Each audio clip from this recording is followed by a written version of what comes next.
खुशियां भरा माहौल बनया रहे। मैं नीरज गुप्ता तारा स्टेट कंपनी तारा इंफ्राटेक लिमिटेड की ओर से सभी देशवासियों को नए साल की हार्दिक शुभकामनाएं।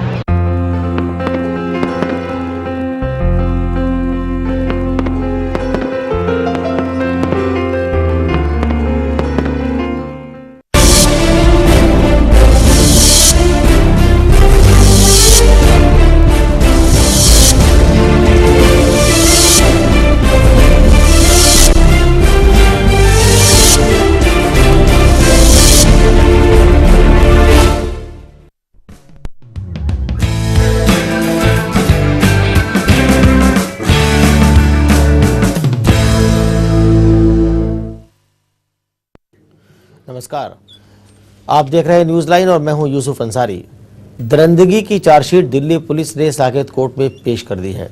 इंसानियत को शर्मसार करने वाले गैंगरेप मामले में दिल्ली पुलिस ने गुनहगारों को सख्त से सख्त सजा दिलाने के लिए कुल 9 धाराएं लगाई हैं।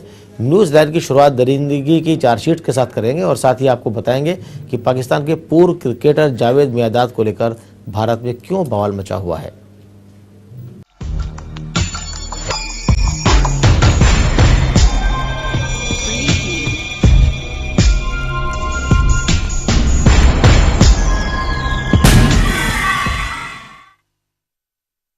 सबसे पहले बात करते हैं दरिंदगी की चार्जशीट की। राजधानी में 16 दिसंबर की रात को चलती बस में हुए गैंगरेप और उसके बाद पीड़ित लड़की की मौत के आरोपियों के खिलाफ दिल्ली पुलिस ने साकेत कोर्ट में चार्जशीट दाखिल कर दी है। ये चार्जशीट 1000 पन्नों की है। दरिंदगी की चार्जशीट में कुल 9 धाराएं लगाई गई हैं।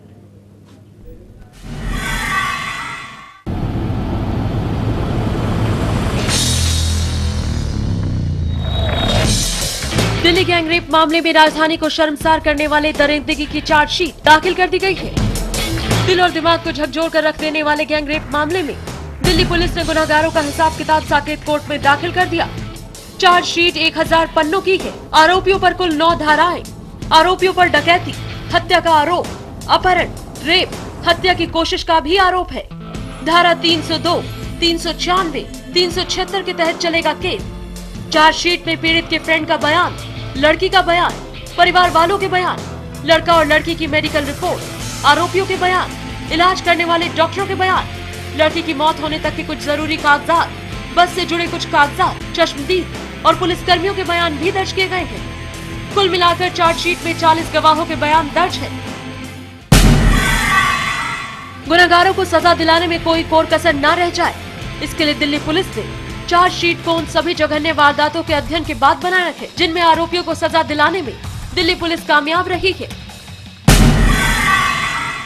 आरोपों की चार्जशीट को धारदार बनाने के लिए दिल्ली पुलिस ने CFSL की रिपोर्ट भी कोर्ट में दाखिल की, जिसमें DNA सैंपल, ब्लड सैंपल शामिल है। गैंगरेप में मुख्य आरोपी राम सिंह समेत सभी आरोपियों की DNA रिपोर्ट पॉजिटिव आई है, जिससे दिल्ली पुलिस को आरोपियों पर शिकंजा कसने में मदद मिलेगी। फॉरेंसिक रिपोर्ट के अलावा पुलिस के पास 3 अहम सबूत हैं, जिसमें लड़की के दोस्त की गवाही, 2 आरोपियों का कबूलनामा और सबसे मजबूत कड़ी लड़की का आखिरी बयान, जिसे दिल्ली पुलिस ने डाइंग डिक्लेरेशन बनाकर चार्जशीट में दाखिल किया है। अमूमन आरोपियों को सजा दिलाने के लिए डाइंग डिक्लेरेशन ही काफी होता है। हैवानियत की भी हदें पार करने वाले इस मामले में पीड़ित को इंसाफ दिलाने के लिए राजधानी समेत पूरे देश में विरोध प्रदर्शन किया गया। इस गैंगरेप मामले में आरोपियों को सजा कब तक मिलेगी और कब इनका हिसाब किस तरह से होता है, ये देखने वाली बात होगी, क्योंकि इस केस पर 1 या 2 नहीं बल्कि करोड़ों निगाहें हैं। आर.के. रावत के साथ कमलाकांत, चैनल 1 न्यूज के। तो देखा आपने, गैंगरेप के आरोपियों के खिलाफ दिल्ली पुलिस ने चार्जशीट दाखिल कर दी है और कुल मिलाकर के 9 धाराएं लगाई गई हैं, जिसके अंदर अपहरण, बलात्कार, लूट और किडनैपिंग जैसी धाराएं इसके अंदर शामिल है। सख्त से सख्त सज़ा दिलाने की कोशिश है और इस मुद्दे पर हम चर्चा करते हैं। हमारे साथ खास मेहमान मौजूद हैं। CPI के नेता अतुल कुमार अंजान हमारे साथ हैं और BJP नेता डॉक्टर संबित पात्र हमारे साथ हैं। तो सबसे पहले चलते हैं अतुल कुमार अंजान जी के पास। अतुल जी, जो दिल्ली पुलिस ने चार्जशीट दाखिल की है, उस चार्जशीट के आधार पर क्या ये माना जाए कि जो गैंगरेप के दोषी हैं उन सभी को फांसी की सजा होगी? देखिए, मैं इसको इसलिए नहीं कह सकता क्योंकि सब मामला जो है अब तो न्यायालय के सामने है, न्यायालय को फैसला करना है। देश की जनता की चाहत और देश की जनता की इच्छा और इस तरह के जघन्य अपराधों के प्रति किस तरह का दृष्टिकोण होना चाहिए सरकार, व्यवस्था, न्यायपालिका का, ये उनके सामने दरपेश है। और मैं समझ रहा हूं कि न्यायपालिका को अब कान खोल करके और आंख खोल करके दोनों ही बातों को ध्यान में रखना पड़ेगा कि आखिर हमारी न्याय व्यवस्था में ऐसी क्या कमजोरियां हैं जिसके चलते न्यायपालिका से ज़्यादा बलात्कार पालिका में काम करने वाले लोग सक्रिय हो उठे हैं। न्यायपालिका ने तो तमाम लोगों के साथ अन्याय, मैं जानता हूं, मैं ये कहना चाहता हूं कि देश में इस वक्त बलात्कार के लगभग 57,000 मुकदमे चल रहे हैं। देश के अंदर इन बलात्कारियों के खिलाफ जो हमारी जो कहते हैं कि लीगल प्रोसीजरल रैंगल्स है, जो कोर्ट कचहरी की जो तमाम जकड़ने हैं और उलझने हैं और कतरने हैं, इसके चलते ये बलात्कारी खुलेआम घूम रहे हैं। दिल्ली के अंदर इस कांड ने सारे देश के अंदर बलात्कार की महिमा को सामने कर दिया है और उसको दिखाया है। मैं ये कहना चाहता हूं, यहां आप अन्यथा नहीं लेंगे अंसारी जी? जी जी बिल्कुल नहीं। आपका ये जो चौथा खंबा है तथाकथित, ये जो मीडिया का, ये भी तब जागता है जब इसके पास कोई सवाल नहीं होते। इस सवाल से पहले, इस सवाल पर तो मीडिया ने 24 घंटे चलाया, कई दिन हो गया, कई सप्ताह हो गए, लेकिन इससे पहले इससे भी जघन्य अपराध एक हुआ था जयपुर में, जिसको अब आप चला रहे हैं, जिसको अब आप बड़ी प्रमुखता से तमाम टेलीविजन के चैनल बता रहे हैं जी, कि 11 महीने पहले एक छोटी सी बच्ची के साथ सीकर में जो बलात्कार करके लोगों ने छोड़ दिया, जिसके 11 ऑपरेशन हो चुके हैं। आज तक उस पर एक बार हल्की हल्की कुछ रिपोर्ट्स दिखाई गई थी आज से 10 महीने पहले, लेकिन बंद कर दी गई। तो तब कहां गई थी संवेदनाएं भारत के मीडिया की? अच्छा है, देर आए दुरुस्त आए, मैं इतना ही कह के खत्म करना चाहता हूं। जी शुक्रिया अतुल जी, आपने बहुत अच्छी बात जगाई और इस पर भी हमें आपने चिताया कि इस तरह की घटनाएं जो दूर दराज के इलाकों में होती है उस पर अक्सर नजर नहीं जाती है। और हैरानी की बात यह भी है कि दूर दराज नहीं था, जयपुर का सीकर शहर था, राजधानी था, बगल में सीकर बहुत बगल में है, लेकिन जानबूझ करके नहीं। अब ये जो गला काटू कंपटीशन हो गया है, इसके चलते हर आदमी अब श्रेय ले रहा है, लेकिन मैं समझता हूं ठीक है। और ये जो चार्जशीट आई है, इस चार्जशीट का एक दूसरा बहुत सख्त पहलू है, जिस पर मैं चर्चा करूंगा आपसे बाद में। जी बिल्कुल, चूंकि आप कानूनी मामलों की जानकारी भी है, खुद भी आप एडवोकेट हैं और हमारे साथ यहाँ डॉक्टर संबित पात्र मौजूद हैं। और डॉक्टर साहब, जिस तरह की जो ब्रुटेलिटी उस लड़की के साथ हुई, आप भी सर्जन हैं, बहुत सारे केसेस देखे होंगे। सफदरजंग के वरिष्ठ डॉक्टरों का कहना था कि उन्होंने पूरी डॉक्टरी लाइफ में इस तरह की विभत्स और इस तरह की क्रूरतम जो बात है वो नहीं देखी किसी केस में। तो क्या आप माना जाएगा कि ये जो rarest of the rare cases वाला एक थ्योरी है न्याय की हमारे, उस कैटेगरी में केस आएगा और ये उम्मीद की जानी चाहिए कि जो भी दोषी हैं उनको सख्त से सख्त सजा इसमें मिलेगी? इस चार्जशीट का आधार पर क्या ये बात कही जा सकती है? इसमें कोई दोमत नहीं है कि आपने जो रेयरेस्ट और रेयर की बात कही उसमें कोई दोमत नहीं है, क्योंकि जिस प्रकार का हमने जन आक्रोश सड़क पर देखा, यह इसी बात की पुष्टि करती है कि लोग इससे बिल्कुल हतोत्साहित हो गए थे। जो हुआ, लोग उससे बिल्कुल भयभीत हो गए थे। मुझे याद है जब मैं छोटा था तब रंगा बिड़ला का कांड हुआ था, उसने भी इसी प्रकार पूरे देश को झकझोर दिया था। और आज मैं मानता हूं रंगा बिड़ला के कांड के पश्चात यह जो बलात्कार का विषय रहा है, इसने भी पूरे देश को झकझोर दिया है। और मैंने हमेशा कहा है कि यह सिर्फ एक बलात्कार या रेप नहीं, यह रेप से परे रहा है, क्योंकि एक एनिमलिस्टिक बिहेवियर, जिस प्रकार से एक पशु का जो बिहेवियर होता है, एक पशुत्व को देखने को मिला है कि इंसान भी इस कदर गिर सकता है, यह हम कभी सोच भी नहीं सकते थे जो इस जघन्य कांड में हुआ है। आपने कहा कि चार्जशीट दाखिल की गई है और क्या न्याय मिलेगा? मुझे लगता है न्याय अवश्य मिलेगा, क्योंकि विगत कल हमारे देश के जो चीफ जस्टिस हैं अल्तमास कबीर साहब, उन्होंने भी ये सही कहा है कि जो जन आक्रोश हुआ वो जायज़ है और न्याय प्रक्रिया को इसमें सख्त से सख्त कदम उठाते हुए, कानून को नज़र में रखते हुए इस प्रक्रिया को जल्दी से जल्दी तय करना है, यह अल्तमास कबीर जी ने कहा है। और जब चीफ जस्टिस ने कहा है जुडिशरी जो है देश का तंदुरुस्त है, मैं मानता हूँ अवश्य न्याय मिलेगा। और भारतीय जनता पार्टी ने भी और बाकी लोगों ने भी कानून में संशोधन की जो मांग की है जी। यथाशीघ्र उसमें संशोधन भी की जाए ताकि उचित न्याय मिले, यही मैं चाहता हूं। जी हम एक बार फिर चलते हैं डॉक्टर अतुल जी के पास और अतुल जी से जानने की कोशिश करेंगे कि इसके कानूनी पहलू, जो अतुल जी अभी आप जिक्र कर रहे थे कि इसके कानूनी पहलू पर आप कुछ बात करेंगे, तो एक वकील की नज़र से आप इस केस को कितना मजबूत देखते हैं? एक राजनीतिक कार्यकर्ता और एक LLB LLM किए हुए एक कानून के विद्यार्थी के रूप में मैं देखता हूं कि ऐसे कांड तो हमारे आज़ादी के बाद से बहुत हुए हैं, लेकिन अभी हाल में ही बहुत सारे कांड हुए हैं जिनका जिक्र मैंने आपने किया। आप जब यूसुफ अंसारी जी इसकी चर्चा कर रहे हैं, कितना बलात्कार का विभत्स स्वरूप समाज में आ गया है कि आज सुबह ही आपने भी दिखाया अपने टेलीविज़न पर कि बंबई के अंदर बलात्कारियों ने एक 22 साल की लड़की को बलात्कार करके मार करके छोड़ दिया। जी, तो ये दिखाया, और उसे भी नग्न अवस्था में छोड़ दिया। ये कैसा समाज है, ये कैसी स्थितियां बन रही हैं, कैसे इतना सब डिस्कशन के बाद भी ये बलात्कारी रुक नहीं रहे।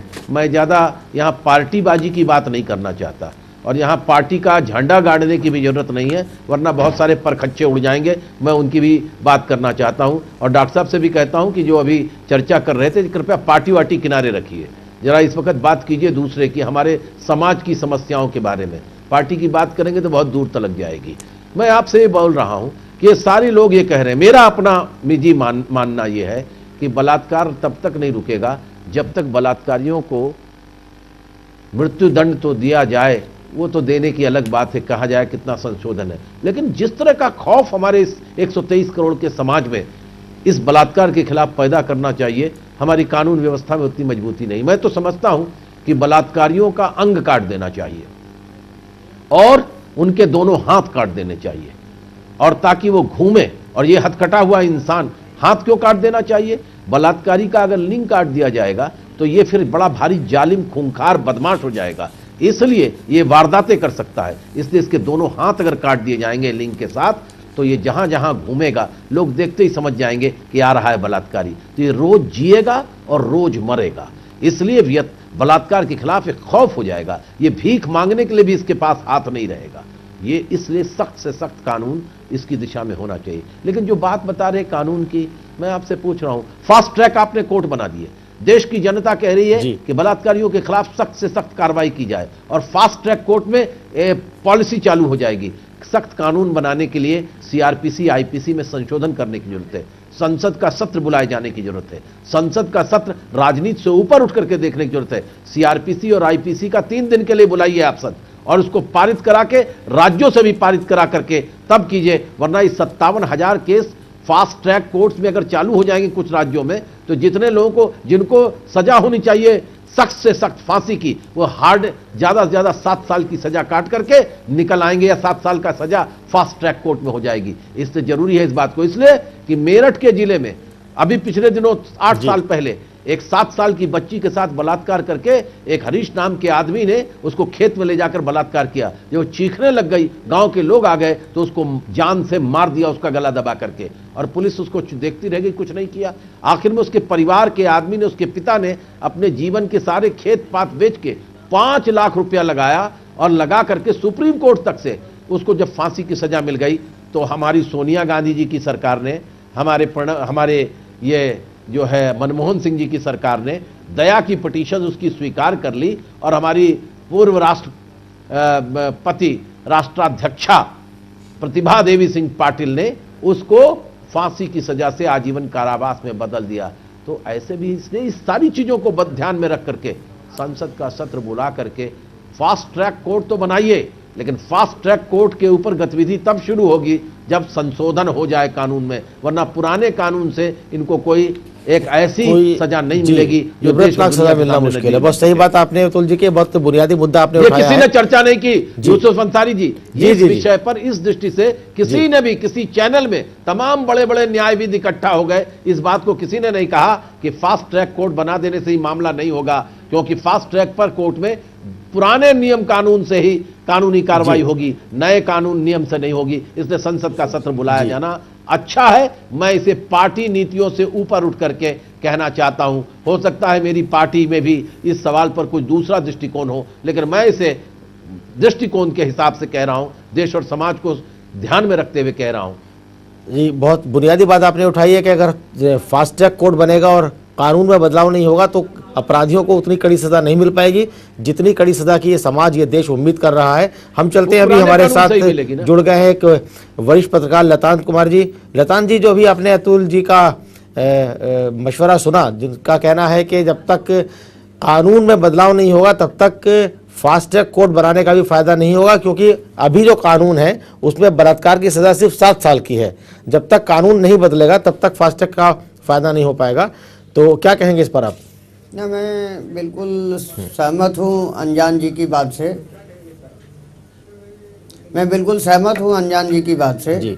एक बार तो संसद का सत्र बुलाया जाना चाहिए, और इसलिए बुलाया जाना चाहिए कि ये मुद्दा सिर्फ दिल्ली तक सीमित नहीं है जी। पूरे देश भर में लोगों ने इस मुद्दे पर विरोध जताया है, और संसद के सत्र बुलाने से, वहाँ कुछ चर्चा होने से, कुछ नए कानून बनाने से देश भर के लोग आश्वस्त होंगे, क्योंकि यह जो विद्रोह की ज्वाला उठी है ये छोटे मोटे उपायों से शांत नहीं हो सकती है, क्योंकि देख लिया है सरकारों ने।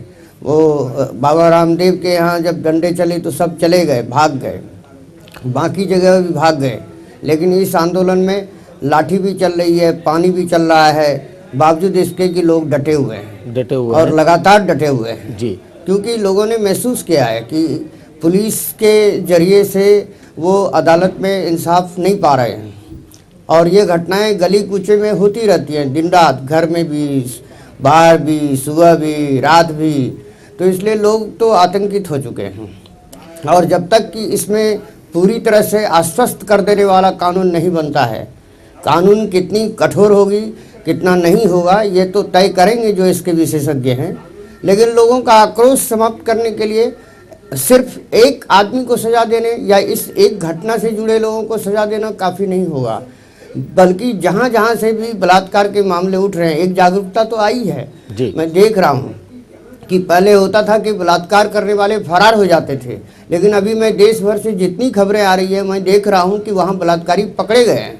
अभी कल तमिलनाडु में या केरल में कहीं कोई घटना घटी कि किसी प्रिंसिपल ने जो है लड़कियों, स्कूल की लड़कियों के साथ छेड़छाड़ की, तो उनको लोग पीटने के लिए चले आए। अगर सरकार ठीक से कानून नहीं बनाएगी तो लोग अपने से भी फैसले करेंगे जी। और यह जरूरी है कि सिर्फ राजनीतिज्ञ नहीं, हर वर्ग के लोग को बैठकर इस समस्या पर विचार करना चाहिए, और संसद का सत्र बुलाने से देश की जनता सुनेगी, देश की जनता भी उस बहस में शामिल होगी और अपनी भी राय से सरकार को, संगठन को अवगत कराएंगे। जी प्रसून जी, बहुत सही बात आपने कही कि जो सिग्निफिकेंट बात देखने को मिल रही है कि इस बार बलात्कारी जहाँ भी हैं वो पकड़े जा रहे हैं, और लोगों के अंदर कम से कम इस मुद्दे पर काफ़ी जागरूकता आ गई है। डॉक्टर साहब, जो बीजेपी ने डिमांड की है, हालांकि अतुल जी का कहना है कि राजनीति से ऊपर रख के इस चीज़ को सोचना चाहिए, क्योंकि पूरा समाज एक तरह से जागृत हो चुका है और देश भर से एक यूनानिमस आवाज़ आ रही है, एक आमराय आ रही है कि कानून कड़े किए जाने चाहिए और उस पर इम्प्लीमेंटेशन को सुनिश्चित किया जाना चाहिए। तो जो बात अभी अतुल जी ने एक बुनियादी सवाल उठाया था कि जब तक कानून नहीं बदलाया जाएगा तब तक फास्ट ट्रैक कोर्ट बनाना बेमानी है। डॉक्टर साहब, आप कुछ इस पर कहना चाह रहे थे? नहीं यूसुफ जी, मैं तो यही कह रहा था कि अतुल जी ने जब कहा उससे पहले ही मैंने इस विषय को रखा था कि कानून में संशोधन, मैंने संशोधन शब्द यूज किया था, बदलाव के बदले संशोधन कहा था। अतुल जी ने मुझे हिदायत दी कि मैं राजनीति ना करूं, मगर बड़े आदर के साथ, वो बड़े वरिष्ठ नेता हैं, आदर के साथ मैं उन्हें कहना चाहता हूं कि मैं इस बात से सहमत नहीं हूं कि इसमें राजनीति नहीं होनी चाहिए, बल्कि मैं हमेशा कहता हूं कि इस विषय पे सकारात्मक राजनीति होनी चाहिए, नकारात्मक राजनीति नहीं होनी चाहिए। कोई भी पार्टी इसमें रोटी सेकने का कोशिश नहीं करना चाहिए, किंतु चूंकि संशोधन जो है, कानून बनना जो ये प्रक्रिया है, यह केवल और केवल संसद में ही हो सकता है, इसलिए सकारात्मक राजनीति अनिवार्य है और हर पार्टी कोशिश करे कि विशेष सत्र बुलाया जाए और यह कानून जल्दी से जल्दी बने। आज वास्तविक रूप में क्या हो रहा है कि आप अगर इस विषय पे चर्चा करते हैं तो कांग्रेस, दिल्ली कांग्रेस की सरकार और सेंटर की जो सरकार है, दोनों ही इस शब्द के पीछे, इस सेंटेंस के पीछे छुपने की कोशिश कर रहे हैं कि इसको पॉलिटिकलाइज मत कीजिए, इसका राजनीतिकरण नहीं कीजिए, इससे वो बचने की कोशिश कर रहे हैं। इसका सकारात्मक रूप से राजनीतिकरण करना बहुत अनिवार्य है और होना चाहिए। अतुल जी, आपकी बात को उन्होंने एक तरह से आप कहेंगे काटा है या एक नहीं, नया काटा आइडिया नहीं है, है? समर्थन अतुल किया जी, है, किंतु मैंने कहा कि सकारात्मक पॉजिटिव पॉलिटिकलाइजेशन होना चाहिए, क्योंकि संसद में ही कानून बन सकते जी। हैं। और बहुत ही सम्मान के साथ कह रहा हूं, जो भाई हमारा आक्रोश कर रहे हैं, चाहे इंडिया गेट में कर रहे हैं, चाहे कहीं और भी कर रहे हैं, अंततः कानून की मांग के लिए ही कर रहे हैं। तो कानून बनाना राजनेताओं का काम है और पॉजिटिव एटीट्यूड के साथ नेताओं को राजनीति करने की आवश्यकता है। अतुल जी क्या कहेंगे डॉक्टर साहब की बात पर आप? मैं ज़्यादा कुछ नहीं कहना चाहता। राजनेता कौन है ये भी लोग देख रहे हैं। सड़े हुए टमाटर 20,000 रुपए किलो बिक रहे हैं। बलात्कारी आधे संसद सदस्य हैं। चोर और बेईमान, देखिए यूसुफ बेईमानी साहब, के ऐसे आरोप शब्द में लगे हुए लोग, संसद के लोगों के लिए इस्तेमाल किया जाए, मैं इसके हक कर में रहा हूं। नहीं। मैं बहुत ईमान, आज संसद में आप बहुत डॉक्टर अच्छे लोग चिंता भी मत हैं करें। और मुझे लगता है कि अच्छे अनजान लोग साहब नहीं, खुद एक राजनेता हैं, तो पूरी एक ब्रश में पेंट कर दिया जाए कि सारे राजनेता चोर हैं, सब बलात्कारी हैं, सब टमाटर हैं, सड़े हुए टमाटर हैं। यह अच्छी बात नहीं है। आधे मैं कह रहा हूं। बात सुन लीजिए डॉक्टर साहब, और मैं तो चुनौती पूर्वक कह रहा हूं और इसको कह करके मैं बहस छेड़ रहा हूं। और मैं कह रहा हूं कि सुप्रीम कोर्ट को इस बात को ध्यान में लेना चाहिए कि देश के अंदर जो कुछ हो रहा है और संसद में हो रहा है, जिस तरह के सांसद चुने जा रहे हैं, उस पर भी चर्चा करें। जी जी अतुल जी, बहुत सही बात आपने कही कि जिस तरह के सांसद चुने जा रहे हैं, जिस तरह का आरोप उन पर है, जा रहा है, ऐसे भी लोग हो रहे हैं जो धन शक्ति के जरिए, भुजा शक्ति के जरिए पॉलिटिकल प्रोसेस को अपने हाथ में ले लिए हैं, पॉलिटिकल पार्टी को बंधक बनवा लिए हैं। ऐसे में डेमोक्रेसी के सामने बड़ा खतरा है और सकारात्मक राजनीति यह कहती है कि इसके खिलाफ खड़ा हुआ जाए। मैं अधिक कुछ न कहते हुए अंत में यही कहूंगा कि चर्चा होनी चाहिए। संसद बुलाओ, संसद के अंदर बहस करो। दो अलग अलग महिलाओं के रोने से देश के अंदर बलात्कार के प्रति जन आक्रोश जो है उसे ढीला नहीं किया जा सकता। चाहे वो एयरपोर्ट का हो, रोती हुई आंख हो, और चाहे वो किसी जनसभा में श्रद्धांजलि देने के लिए, उस दामिनी को श्रद्धांजलि देने के लिए आयोजित सभा में आंसू गिर रहे हों। उन आंसुओं से काम नहीं होगा। सवाल आंसुओं को तो ध्यान में रखना होगा, लेकिन विवेक और न्याय प्रणाली को बदलने के लिए कड़े फैसले लेने होंगे। अतुल जी, बहुत सही बात आपने की। हमारे साथ वरिष्ठ सामाजिक कार्यकर्ता उषा ठाकुर भी जुड़ गई हैं। जो बात अभी आपने कही अतुल जी के किस तरह के सांसद चुने जा रहे हैं, राजनीति कैसे लोगों के हाथों में पहुंचती जा रही है, इस पर भी चर्चा होनी चाहिए। इसी पर हम उषा ठाकुर जी से बात करते हैं। उषा जी, जो आपराधिक किस्म के सांसद और विधायक बन जाते हैं, उन पर आपके पास काफ़ी डेटा है और आप चूँकि महिलाओं से जुड़े मुद्दों पर काफ़ी एक्टिव हैं, तो इस पर ज़रा रोशनी डालिए। जो बात अभी अतुल जी ने कही कि उस पर भी डिबेट होनी चाहिए, कैसे इनको रोका जा सकता है संसद या विधानसभा तक पहुंचने में? देखिए, ये धन बल, जैसा कि अतुल जी ने कहा कि उस आधार पर आते हैं। मैंने बिहार में भी जो नीतीश कुमार का बहुत बढ़िया पार्टी है, वहाँ भी कुछ ऐसे ही सांसदों को देखा जो उनके बहुत क्लोज हैं, जो धन और बल के आधार पर जीते हैं और जिनका रिकॉर्ड बहुत ख़राब है। तो जिनके रिकॉर्ड्स ही ख़राब होंगे तो वो क्या देश में न्याय और कानून की बात करेंगे? देश में न्याय कानून की वही बात करेगा जो देश के प्रति समर्पित हो, जो वादों के उसमें नहीं फंसे, जैसे प्रांतीयतावाद, जातिवाद, फिर उसके बाद पूरे वाद में देश को तोड़ दिया है। तो क्यों नहीं राष्ट्रवाद के नाम पे काम करने वाला कोई नेतृत्व करने वाला व्यक्ति है? अगर नेतृत्व करने वाला सही व्यक्ति होता तो शायद प्रशासन भी सही होता। लेकिन उसी में नेतृत्व करने वाले लोगों में, जैसा कि मैंने आंकड़ा बताया था, 260 लोगों का अगर आप रिकॉर्ड देखिए तो सबके दामन में कुछ न कुछ दाग और आग दोनों ही लगे हुए हैं, दाग, जिसके कारण जो दुष्कर्मियों की सजा है वो मैंने पहले भी बताया था कि 41% से घटा के 25% कर दी गई है, और वो भी इन्वेस्टिगेशन के जो अफसर होते हैं, और बाकी प्रोसेस से सिर्फ 10% को ही सज़ा मिल पाती है। अभी कल ही मुझे एक सूचना मिली है जो बस के 6 रेपिस्ट के बारे में, जो बस के जिन लोगों को सज़ा दी जा रही है, वहाँ के जहाँ से वो बसेस चलती हैं, वहाँ के कुछ लोगों ने मुझे शिकायत की है। उनका फ़ोन नंबर भी मैं ले आई हूँ कि वो लोग बहुत दिन से ऐसे काम करते थे। लोग डर के मारे चुप होते थे। बढ़ते बढ़ते उनके इतने हौसले बढ़े कि इस हद तक वो हो गए कि गिर गए। तो इसमें मैं बिल्कुल एग्री करती हूँ कि देश में नेतृत्व कोई नहीं है, कोई नेता नहीं है बस देश भगवान भरोसे चल रहा है। डॉक्टर साहब, उषा जी का कहना है कि कोई नेतृत्व नहीं है सकारात्मक और भगवान भरोसे देश चल रहा है। नहीं, बिल्कुल ठीक कह रही हैं उषा जी कि आज अगर जनता में आक्रोश है और जनता अपना नेता चुन नहीं पा रही, देख नहीं पा रही, तो नेताओं में वास्तविक रूप में कोई कमी होगी, इसमें कोई दो मत नहीं है।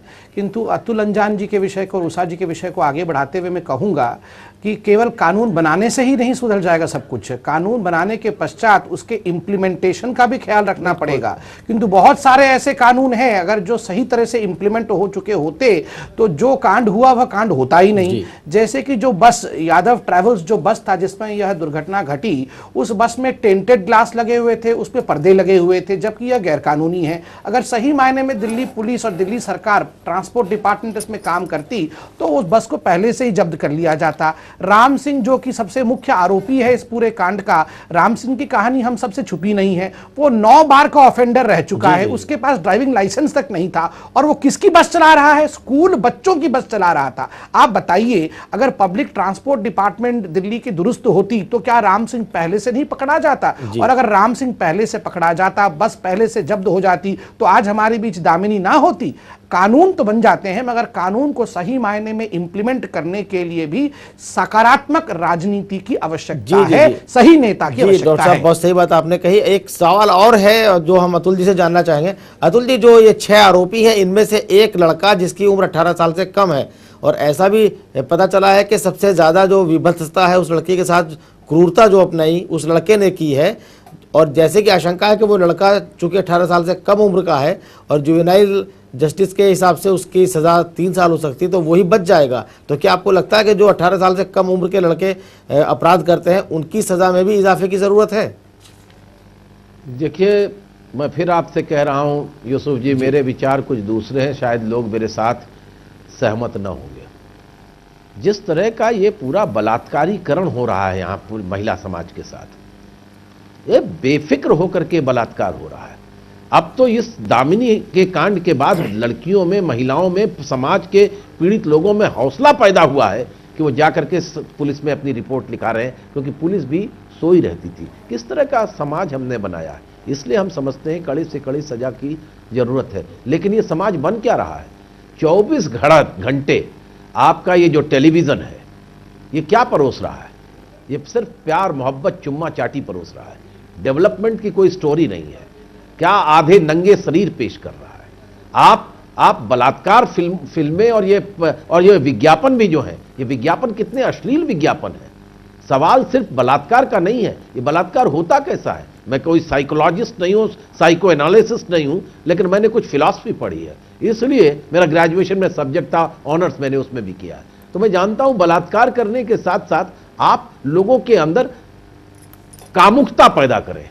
और ये जो आपके टेलीविजन के प्रोग्राम है, दिन भर फिल्में दिखाना, दिन भर ये एल्बम दिखाना, नंगी नंगी भद्दी भद्दी, और ये जिस तरीके के भ्रष्ट आपके एडवर्टीजमेंट हैं, ये लोगों में कामुकता पैदा करते हैं। और जब कामुकता पैदा होती है तो लोगों के अंदर बलात्कारी प्रवृत्ति पैदा होती है, आसुरी प्रवृत्ति पैदा होती है। इन सब को रोकने के लिए भी क्या हमारा कोई एक निगरानी विभाग होगा? सरकार, प्रशासन, पुलिस, कानून, आयोग, ये सब तो हैं। इन सब के खिलाफ एक नैतिक लड़ाई और नैतिकता के साथ समाज को बनाने के लिए और कानूनों को प्रभावी ढंग से चलाने के लिए इस 123 करोड़ के देश में कुछ तो पहल नहीं करनी होगी, तभी दामिनी को सच्ची सजा। उषा जी कुछ कहना चाह रही थी आपके इस पर? हाँ, मैं इनकी बातों से सहमत तो हूँ कि जो महिलाओं को जो विज्ञापन की वस्तु बनाया जाता है, और अभी हाल ही के फिल्म का गाना है, तुझे तंदूरी मुर्गा और शराब बना के गटक लूं, जो एक फिल्म है वो गाना। तीसरी बात यह है कि चारों ओर जो शराब के ठेके सरकार लगा रही है, सरकार द्वारा दिए गए हैं, और धड़ल्ले से शराब बिक रही है और घरेलू हिंसा हो रही है। अधिकतर उच्च मध्यम वर्गीय परिवारों में भी घरेलू हिंसा महिलाओं के प्रति हो रही है। वो बच्चों के सामने होती है, गंदी गंदी गालियां दी जाती है, और किस तरह से महिलाओं की दुर्दशा होती है ये मैं जानती हूँ, रात दिन देखती हूँ।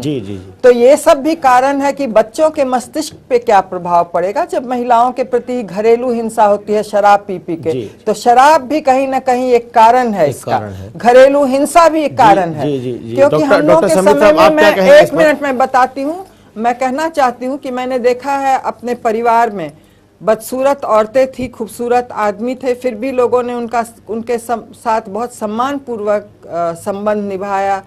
और मैंने देखा महिलाएं अगर एक आध साल बड़ी अपने पति से होती थी तो उनको भी पति लोगों ने बहुत सम्मान पूर्वक देखा, मालकिन मालकिन करके ही बात किया। लेकिन आज वैसा नहीं है। इसका कारण है कि महिलाओं का विज्ञापन में शरीर का प्रदर्शन जी। दूसरा ये है घरेलू हिंसा, और घरेलू हिंसा का कारण है कि शराब के जो अड्डे सरकार द्वारा दिए जाते हैं, जो वो और शराब पीना और घरेलू हिंसा करना, और बच्चों के सामने इस तरह के कांड होते हैं जिससे बच्चों के मस्तिष्क पर वही प्रभाव पड़ता है, वो वही देख देख कर सीखता है। जी जी जी वही करता है। यूसुफ साहब, मैं मुद्दे पे आना चाहता था क्योंकि आपने इससे पहले जो प्रश्न पूछा था वो बहुत महत्वपूर्ण प्रश्न था कि एक जो लड़का है वो नाबालिग है और उसको क्या सजा होगी। तो ये एक बहुत महत्वपूर्ण विषय है क्योंकि आज हमने पढ़ा है, हर अखबार में यह विषय आया हुआ कि वो जो लड़का है जो 17 साल और कुछ महीनों का है, 18 साल होने में मात्र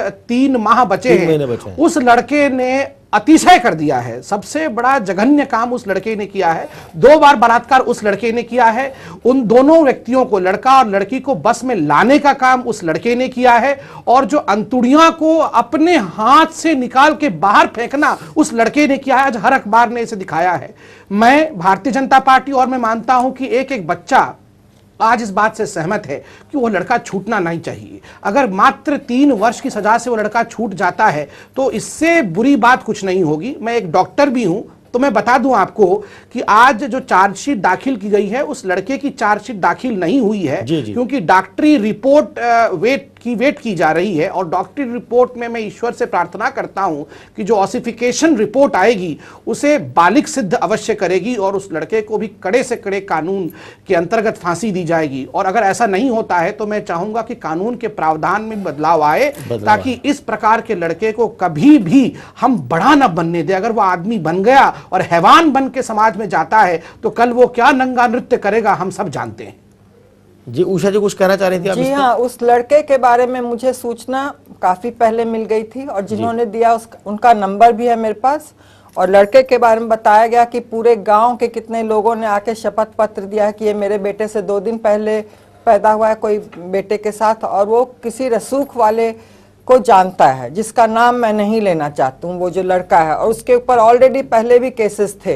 ये बात मैंने कई लोगों के सामने कहा तो लोगों ने कहा प्रूफ ढूंढना। तो मैं आपको अभी नंबर दूंगी जिन लोगों ने ये बात बताई है उस लड़के के बारे में, महत्वपूर्ण जानकारी आपने शेयर की है कि कई लोगों ने इसके बारे में बताया कि वो लड़का बालिग हो चुका है। अतुल जी, इसी मुद्दे पर आपसे थोड़ा जानना चाहेंगे कानूनी पहलू कि जो कम उम्र के लड़के इस तरह का अपराध करते हैं तो उनके लिए भी सख्त सजा होनी चाहिए। जब वो रेप कर रहे हैं तब नाबालिग नहीं है, लेकिन जब सजा का नंबर आता है तब वो नाबालिग होकर छूटने की कोशिश करते हैं। देखिए यूसुफ भाई, हमारे कानून में जुवेनाइल कोर्ट्स के मामले में बालक बंदियों के संबंध में, बालक अपराधियों के संबंध में कानून ने इतना लचीलापन का रुख अख्तियार किया है इस आशा के साथ कि ये हार्ड एंड फास्ट क्रिमिनल न होने पाए और इनको समाज में सुधरने और जीने का अवसर मिले। उन्होंने ये कहा कि ये अपरिपक्व मस्तिष्क की वजह से चीज़ों को कोरिलेट नहीं कर पाते, परिस्थितियों के साथ अपने अनुभवों को आत्मसात नहीं कर पाते, या क्या वो गलत कर रहे हैं और क्या वो सही कर रहे हैं, एक परिपक्वता न होने के कारण वो अपराध के अंदर शामिल हो जाते हैं। इसलिए इनके प्रति बड़ी ही लीनेंसी के साथ, बड़ी ही सरलता के साथ और बड़ी ही लचीलेपन के साथ व्यवहार करना चाहिए, ऐसा हमारा कानून कहता है। और इसलिए जुवेनाइल कोर्ट्स में भी जो जजेस बनाए जाते हैं वो काफ़ी बौद्धिक स्तर पर और एक तरीके से कहा जाए कि मनोवैज्ञानिक स्तर पर काफ़ी परिपुष्ट होते हैं अपने निर्णय देते वक्त। लेकिन इस कांड में और इसके पहले भी तमाम कांड में क्या भारतीय समाज में जुवेनाइल का अर्थ कब है, नाबालिग का क्या अर्थ है? नाबालिग तब थे जब 18 साल के थे जी, 18 साल से कम के थे, तब हमें वोट देने का भी अधिकार नहीं था क्योंकि 21 साल वोट देने का अधिकार था। आज की परिस्थिति में वोट देने का अधिकार 18 पर है। देश के अंदर सूचना तंत्र, प्रौद्योगिकी और तमाम सामाजिक आर्थिक परिस्थितियों ने लोगों को काफी तेज, बच्चों को तेज कर दिया। मैं समझता हूं कि जुवेनाइल की भी परिभाषा को अब नीचे ले जाने की जरूरत है, उनको 15 साल या 16 साल पर करने की जरूरत है। और इस कांड में आप पूरे विभत्सता का आप देखिए, सिर्फ ये सिर्फ एक रेप नहीं है एक लड़की के साथ, बलात्कार ही नहीं है बल्कि अप्राकृतिक मैथुन करने की भी कोशिश की गई है। इसलिए ये रेयरेस्ट ऑफ रेयरेस्ट है केस है, और इसमें तमाम तरह को ध्यान में रखते हुए एक भी बंदा, एक भी जो ये जितने बलात्कारी हैं, एक भी अपराधी बचकर न जाने पाए और इनकी सजा मौत से कम नहीं होनी चाहिए। मौत से कम सजा नहीं होनी चाहिए। अतुल जी, बहुत बहुत शुक्रिया आपका, आप हमारे साथ बने रहे और इतने अहम मुद्दे पर आपने अपनी बात रखी और बहुत मजबूत ढंग से बात रखी और बहुत अलग एंगल से आपने बात रखी। बुनियादी सवाल आपने उठाया कि फास्ट ट्रैक कोर्ट बनने से तब तक कोई फायदा नहीं होगा जब तक कि कानून में बदलाव न किया जाए। हम आपसे विदा लेते हैं, बहुत बहुत शुक्रिया। फिर कभी आपसे किसी मुद्दे पर बातचीत होगी। और अब हम वक्त हो चला है एक ब्रेक का। ब्रेक के बाद हम बात करेंगे कि पाकिस्तान के पूर्व क्रिकेटर जावेद मियांदाद पर क्यों मच रहा है राजनीतिक बवाल, और हमारे बाकी गेस्ट हमारे साथ बने हुए हैं, डॉक्टर संबित पात्र, उषा ठाकुर और प्रसून जी, वरिष्ठ पत्रकार। हम चर्चा करेंगे। ब्रेक के बाद फौरन हाजिर होते हैं, तब तक के लिए आप कहीं मत जाइएगा।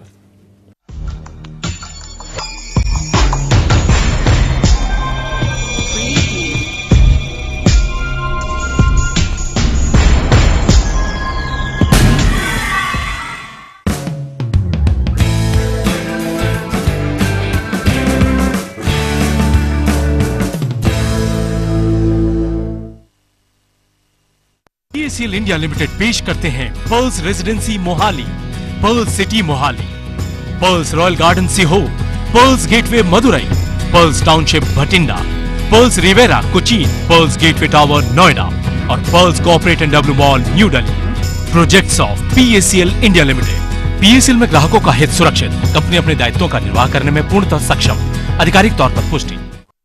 जिंदगी है तो उलझने हैं, उलझने हैं तो रास्ते हैं।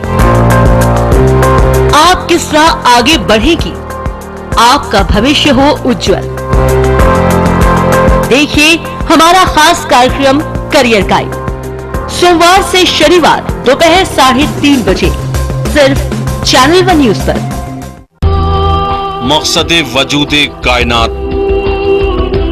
हजरत इब्राहिम अलैहिस्सलाम को आग में डाल दिया गया, लेकिन वो आग इब्राहिम अलैहिस्सलाम को जला नहीं सकी। मिटा दो अपनी हस्ती को गर कुछ मर्तबा चाहो, कि दाना खाक में मिलकर गुले गुलजार होता है। किसी आवाज को नहीं सुन रहे? कौन सी आवाज?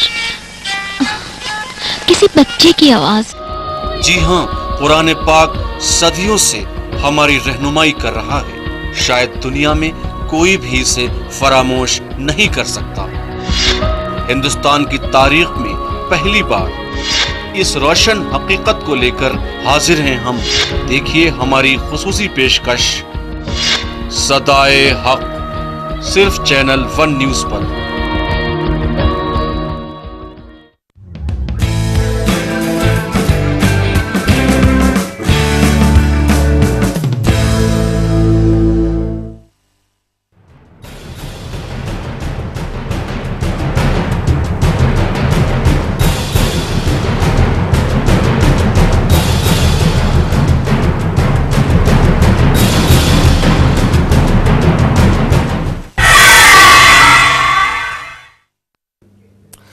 ब्रेक के बाद एक बार फिर स्वागत है आपका न्यूज लाइन में। और अब हम बात करेंगे जावेद मियांदाद, पाकिस्तान के पूर्व क्रिकेटर, उनको लेकर क्यों राजनीतिक बवाल हो रहा है।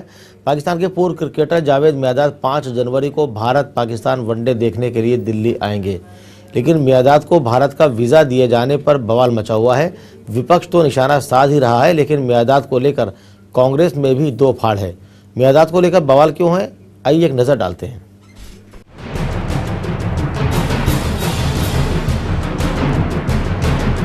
पाकिस्तान के पूर्व क्रिकेटर और अंडरवर्ल्ड डॉन दाऊद इब्राहिम के समधी जावेद मियांदाद को भारत का वीजा देने पर बवाल मचा हुआ है। विपक्षी पार्टियों ने मियांदाद को वीजा दिए जाने पर कड़ा ऐतराज जताया है, जबकि कांग्रेस के खेमे में भी मियांदाद को लेकर दो फाड़ है। कुछ नेता मियांदाद का विरोध कर रहे हैं तो कुछ वकालत भी कर रहे हैं। शिवसेना ने मियांदाद के वीजा देने को लेकर केंद्र सरकार पर हमला बोल दिया। पाकिस्तान के पूर्व क्रिकेटर जावेद मियांदाद को वीजा देकर सरकार दाऊद इब्राहिम की मदद कर रही है। सरकार ने मियांदाद को वीजा देकर ठीक नहीं किया, हम इसका विरोध करते हैं। मियांदाद को लेकर कांग्रेस नेताओं के सुर अलग अलग है। सांसद जगदम्बिका पाल ने मियांदाद को वीजा दिए जाने पर ऐतराज जताया है। मैं समझता हूं कि वो दाऊद इब्राहिम के सगे संबंधी हैं, समधी हैं, और वो एक दाऊद इब्राहिम भारत के लिए, इंटरपोल के लिए मोस्ट वांटेड की श्रेणी में है, तमाम आतंकवादी घटनाओं से जुड़े हुए हैं, तो उनके उस संबंधी को यहाँ की जनभावनाओं के अनुकूल नहीं। दूसरी तरफ विदेश मंत्री सलमान खुर्शीद ने मियांदाद को वीजा देने के फैसले का बचाव करते हुए कहा कि ये फैसला गृह मंत्रालय का है। सुरक्षा एजेंसियों से राय मशवरे के बाद ही वीजा देने का फैसला लिया गया। जावेद मियांदाद 5 जनवरी को भारत आ रहे हैं और वो दिल्ली में भारत पाकिस्तान के बीच होने वाले तीसरे वनडे को देखेंगे। जिस तरह से मियांदाद को लेकर बवाल मचा हुआ है, उसे देखते हुए सवाल उठता है कि मियांदाद की आखिर असली पहचान क्या है। क्या मियांदाद की पहचान बतौर क्रिकेटर है या फिर दाऊद इब्राहिम के समधी के तौर पर। रजनीश त्रिपाठी और आशिफ इकबाल के साथ कमलाकांत, चैनल 1 न्यूज के लिए। तो ये है जावेद मियांदाद पर मचा बवाल। सवाल खड़ा हो रहा है कि उनकी पहचान क्या है, बतौर एक क्रिकेटर है या दाऊद इब्राहिम के समधी। डॉक्टर संबित पात्र साहब क्या कहेंगे इस पूरे बवाल पर आप? क्रिकेट को सलाम करते हुए देखिए, क्रिकेट एक बहुत महत्वपूर्ण विषय है हिंदुस्तान और पाकिस्तान दोनों ही जहां में, और बड़े चाव से लोग क्रिकेट को देखते हैं और इसका जो है लुफ्त उठाते हैं। तो उस पूरे प्रक्रिया को सलाम करते हुए मैं ये कहूँगा कि जावेद मियांदाद क्रिकेटर तो थे ही, मगर आज सबसे महत्वपूर्ण विषय है कि वो दाऊद इब्राहिम के समधी हैं, उसके रिश्तेदार हैं। और हिंदुस्तान में एक नियम है कि दाऊद इब्राहिम के किसी भी रिलेटिव को, रिलेशन को, उनके किसी भी रिश्तेदार को हिंदुस्तान में वीज़ा नहीं दिया जाएगा। यह मैं अपने मन से नहीं कह रहा हूँ। 2005 में भारत सरकार ने इस पर अमल करते हुए उन्हें वीज़ा दिया भी नहीं था। तो मेरा सीधा सीधा सवाल है कि 7 वर्षों में ऐसा क्या बदल गया कि 2005 में ये कानून था और 2012 और 13 में ऐसा कोई कानून नहीं है। ऐसा क्या हिंदुस्तान सरकार के पास बदल गया, कानून में क्यों बदलाव लाया गया? पूछते हैं कांग्रेस सांसद कमल किशोर हमारे साथ जुड़ गए फोन लाइन पर। कमल जी, जावेद मियांदाद भारत आ रहे हैं, वीजा दिया गया है। विदेश मंत्री का कहना है कि वीजा की सभी प्रक्रिया पूरी करने के बाद दिया गया है। आप ही के पार्टी के सांसद, आपके सहयोगी जगदम्बिका पाल जी का कहना है कि वीजा नहीं दिया जाना चाहिए था, यह गलत हुआ है। आप क्या कहेंगे?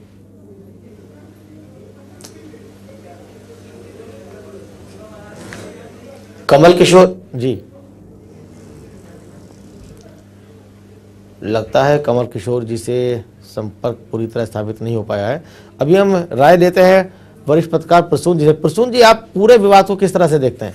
देखिए, देश की जनभावना का ख्याल रखना चाहिए। और अगर आप बहुत सारी अपने देश में भी घटना घटी कि किसी के बेटे ने किसी लड़की की हत्या की तो उसके पिता को मंत्री पद से इस्तीफा देना पड़ा। तो उसी तरह दाऊद इब्राहिम के खिलाफ पूरे देश की जनभावना है, तो उनको नहीं देना चाहिए वीज़ा नहीं देना चाहिए था। उषा जी, आप क्या कहेंगी? देखिए, जैसा कि कांग्रेस के नेता ने कहा कि गृह मंत्रालय का आदेश था, तो दाऊद इब्राहिम के समधी को यहाँ लाने के लिए गृह मंत्रालय ने आदेश दे दिया। आज तक जो जनता है, जो सड़कों पर है इस ठंड में, जो नवयुवक हैं, जो मांगे रख रहे हैं, तो उनके लिए गृह मंत्री ने सज़ा का आदेश दे दिया। लाठी बरसाओ, आंसू गैस बरसाओ और धारा 144 लगाओ। और एक जो है गलत व्यक्ति जिसके खिलाफ देश है, तो उसको आने का आदेश दे दिया। मैं समझती हूँ किस प्रकार के लोग हैं, किस प्रकार के नेता हैं, ये मेरी समझ में नहीं आती बात। डॉक्टर साहब, जो बात आपने, लगभग तीनों मेहमान हमारे स्टूडियो में हैं, सबकी मर्जी है कि उनको वीज़ा नहीं दी जानी चाहिए थी। लेकिन जावेद मियांदाद पहले भी भारत आए हैं, लेकिन हाँ, वो शायद शादी से पहले आए हैं और 2005 में उनका वीज़ा रिजेक्ट किया है इस सरकार ने कि नहीं आ सकते हैं। तो मेरा तो सीधा सीधा सवाल कांग्रेस से यही है कि 7 वर्षों में कानून में बदलाव क्यों आया, इस प्रकार का विषय क्यों आया, इतना लचीलापन क्यों आया? जब आपने रिजेक्ट किया था 2005 में, आपने नियम और प्रावधान बनाए थे, तो इस बार आपने प्रावधान को ताक पर क्यों रखा? जन भावनाओं को आहत करने की कोशिश क्यों की? बहुत सीधा सवाल है। और देखिए यूसुफ साहब, एक बहुत बड़ा मुद्दा इसमें छिपा हुआ है। कांग्रेस ऐसा क्यों सोचती है कि हमारे जो प्यारे मुस्लिम भाई बंधु हैं वो इन चीज़ों से खुश होते होंगे? ऐसा बिल्कुल नहीं है। और मैं दावे के साथ, और जितने भी मेहमान हैं सभी दावे के साथ कहेंगे कि आज हम हिंदुस्तानी एक होकर चल रहे हैं। इन चीजों से अपीजमेंट करने की कोशिश कदाचित किसी राजनीतिक पार्टी को नहीं करना चाहिए। आपको ध्यान होगा कि कुछ दिनों पहले, महीनों नहीं दिनों पहले, इसी शीतकालीन सत्र में हमारे आदरणीय गृह मंत्री शिंदे साहब ने श्री हाफिज सईद कहकर 26/11 के बहुत बड़े आतंकवादी को महिमा मंडित किया था। उन्हें बारंबार उन्होंने श्री कहा था। और हमारे दिग्विजय जी का जो ओसामा बिन लादेन के लिए प्यार और भातृत्व भाव है उससे भी हम अनजान नहीं हैं। तो यह एक चक्र जो बना रहे हैं और दिखाने की कोशिश कर रहे हैं कि हम बहुत प्यार करते हैं एक समाज वर्ग से, तो मेरा मानना है कि यह बहुत गलत सोच है। हमारे जो मुस्लिम भाई हैं वो ऐसा नहीं सोचते हैं जो कांग्रेस सोच रही है। के नेता इसको मुस्लिम अपीजमेंट यानी मुस्लिम तुष्टीकरण से जोड़कर देखते हैं, क्या आप भी ऐसा मानते हैं?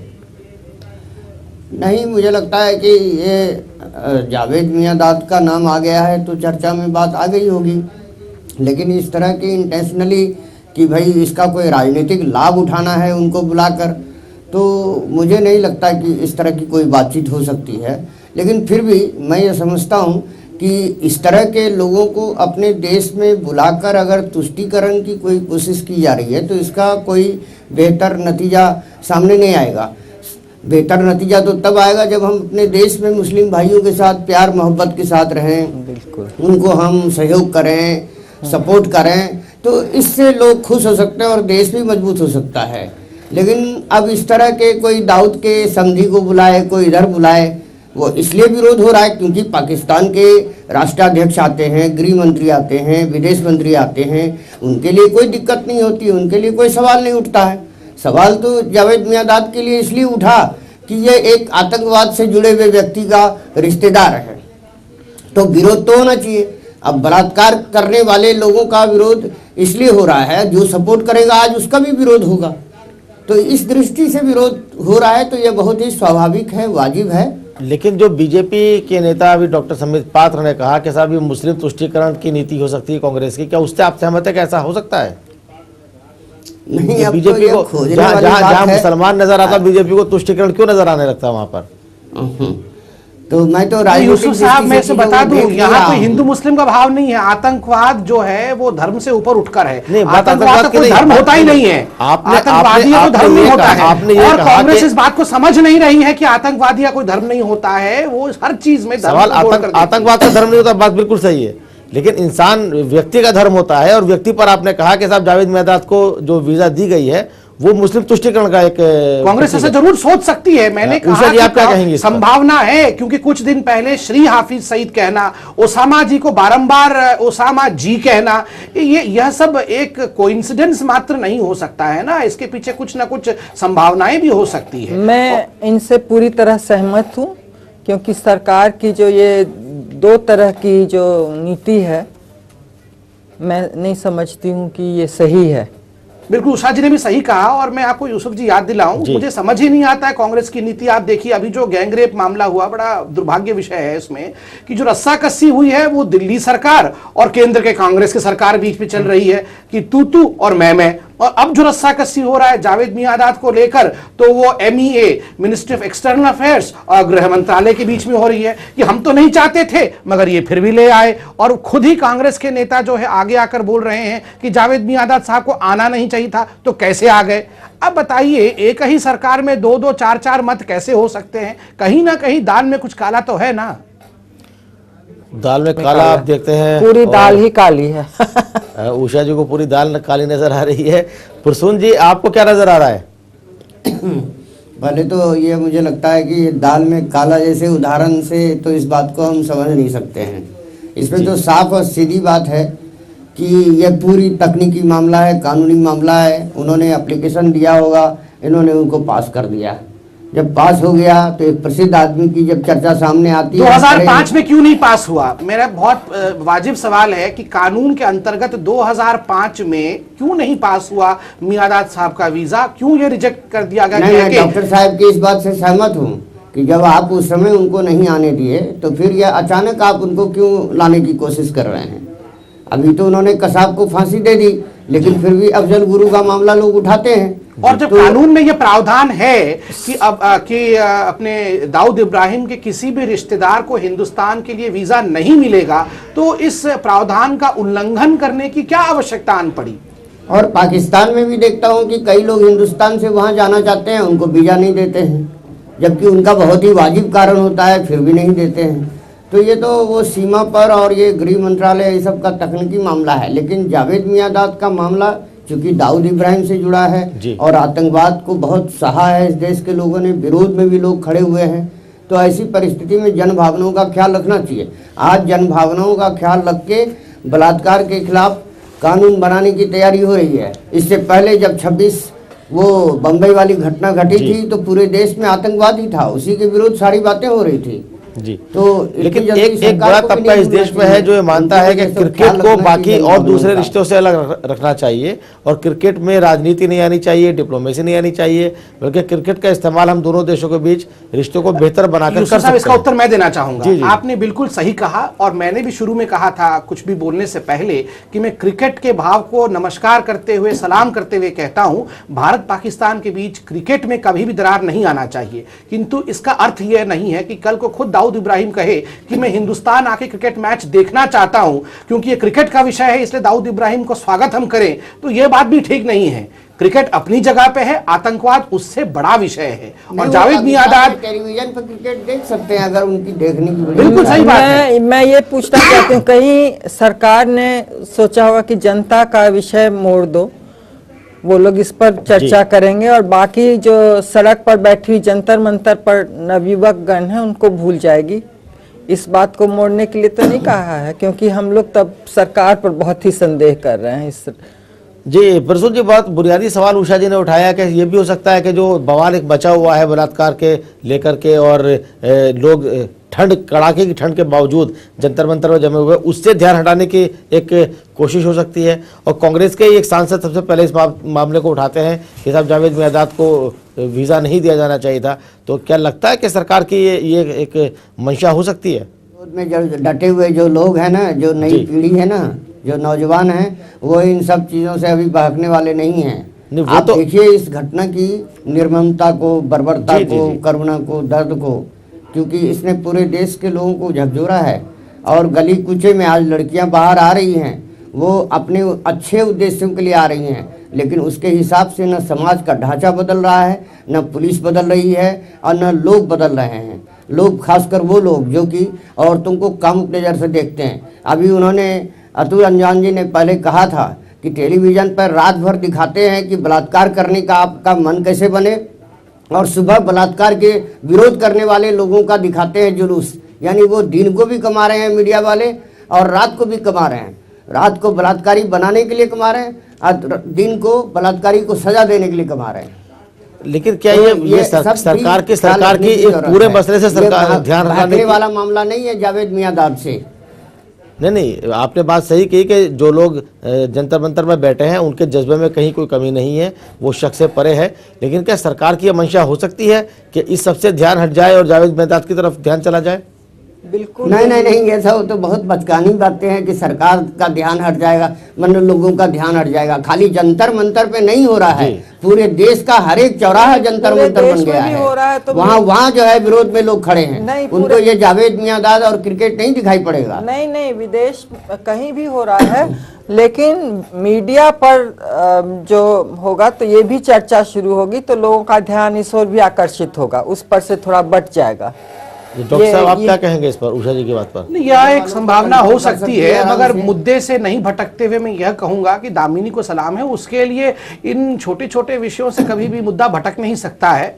मगर जावेद मियांदाद का विषय भी एक बहुत महत्वपूर्ण विषय है। यह हमारे सरकार के मनस्थिति को दर्शाती है कि किस प्रकार हम इतने बड़े मसले को, आतंकवाद के इतने बड़े मसले को, 260 लोग मर गए थे 1993 में, और आज हमने उस विषय को इतना नगण्य कर दिया है, इतना छोटा कर दिया है। ये अच्छी बात नहीं है, यह भी महत्वपूर्ण मुद्दा है, बहुत महत्वपूर्ण मुद्दा है। डॉक्टर साहब सही बात आपने कही है और जन भावनाएं बहुत इस पर आहत हुई हैं लोगों की। ये बिल्कुल सही बात आपकी है, क्योंकि आश्चर्य हो रहा है कि कैसे और जावेद मियांदाद यहाँ पर आ रहे हैं, इसको लेकर के काफ़ी लोगों को आश्चर्य भी है। लेकिन सवाल उठता है कि फिर अब क्या इसके अंदर हो सकता है? क्या उनका वीजा वापस हो सकता है? नहीं हो सकता है, रोका जाए? बिल्कुल। सरकार है, सरकार चाहे तो तुरंत वीजा वापस कर सकती है और उन्हें कह सकती है आप नहीं आए, बहुत 1 मिनट का काम है, इसमें सब कुछ हो जाएगा ठीक, मगर मनस्थिति होनी चाहिए। उनके वीजा का विरोध करने का मतलब किसी पाकिस्तान का विरोध करना नहीं है, मुसलमान का विरोध करना नहीं है। उसके वीजा का विरोध करने का मतलब है आतंकवाद का विरोध, आतंकवाद, जिसके लिए कि आज पाकिस्तान के लोग भी आतंकवाद के विरोध में हैं, यहाँ भी आतंकवाद के विरोध में हैं। तो यह कह के कि आतंकवाद से रिलेटेड लोग हैं इसलिए वीजा हम इसका रोक रहे हैं, यह कहना चाहिए सरकार को, ऐसा करना चाहिए, सरकार को ऐसा करना चाहिए। उषा जी, क्या आप भी कहेंगी कि सरकार उनका वीजा वापस करे, वापस ले? बिल्कुल, सरकार को उनका वीजा वापस करना चाहिए। जो देश हित, राष्ट्र हित के में हो काम, वही करना चाहिए सरकार को। क्योंकि जो मैं नहीं सोचती हूँ कि सरकार अब देश हित और राष्ट्र हित की बात सोच रही है।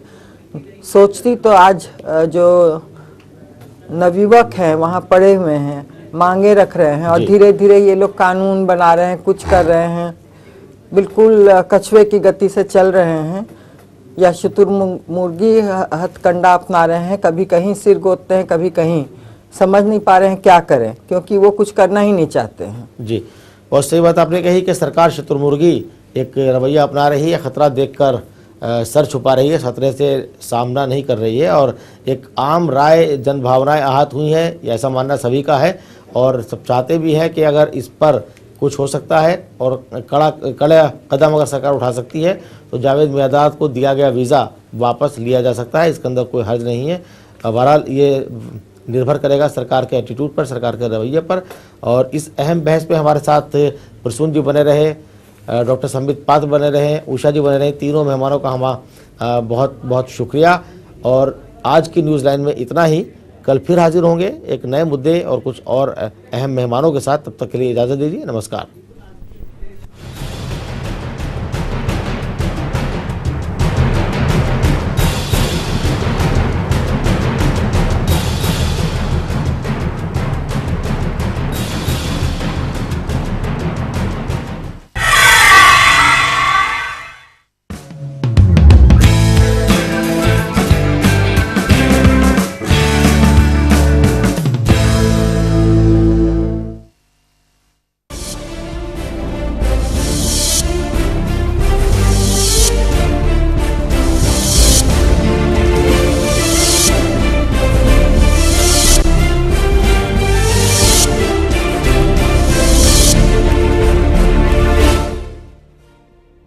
PACL इंडिया लिमिटेड पेश करते हैं